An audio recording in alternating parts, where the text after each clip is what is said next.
আজ 24শে জুলাই শ্রী শ্রী জগন্নাথ দেবের উল্টো রথযাত্রা।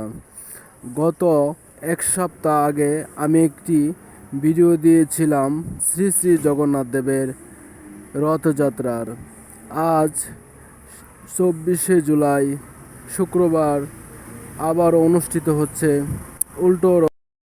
গত এক সপ্তাহ আগে রথ টানা হয়, আর এই রথকে নিতে নিতে এক স্থানে রাখা হয়। পরে আবার সেই রথকে আবার টেনে তার নিজ গন্তব্যে আনা হবে।